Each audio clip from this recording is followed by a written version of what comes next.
Welcome back to another of our Beatles walks around Liverpool city centre.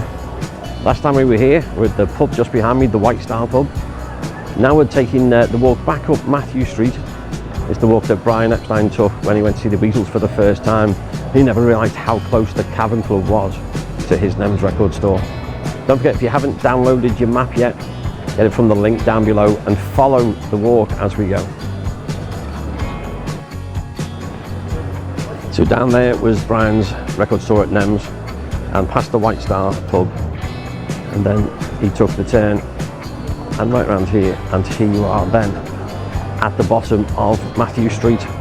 So it's only a small street, and of course this was virtually deserted back in the day because these were the empty warehouses that you can see, and this is on the edge of the business district, so there wasn't really anything to see. Of course now there is. One of the famous places you want to pop into is Flanagan's Apple. Of course, Liverpool has many connections with Ireland. And then you get to come and see the statue to famous philosopher Carl Jung, who said Liverpool is the pool of life. Can't really disagree with that, can we? So Brian would have turned into Mathew Street and he'd walked up, obviously gone past the grapes. He'd probably never been in that one either. And where now is the Beatles Museum and all these restaurants, etc.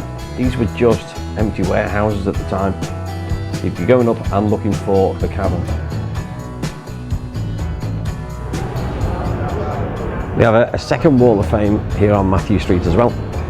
This one is because the Guinness Book of Records has recognised Liverpool as the pop capital of the world, having the most #1 hits. The very first one was Lita Rosa with How Much Is That Doggy in the Window? How much did she hate that song? But there's a gold disc here for every #1. And of course a lot of these are from the Beatles together and solo. There's over 50 #1 hits by Liverpool artists. So again, something else to see, which I think other people quite often can walk past when they come down Mathew Street. So Brian would have come to here on Mathew Street. Of course, this is the famous entrance to the cavern. This is where the fans would have been queuing up. Of course, this was his first time, and as we know, this was the original entrance to the Cavern Club. And this is where he would have gone down those steps, Brian accompanied by Alistair Taylor.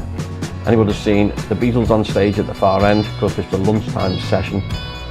And they went through a number of their songs, clowning around, but of course, when they played Hello Little Girl, an original song, Brian knew there was something special about the Beatles, that he had to sign them.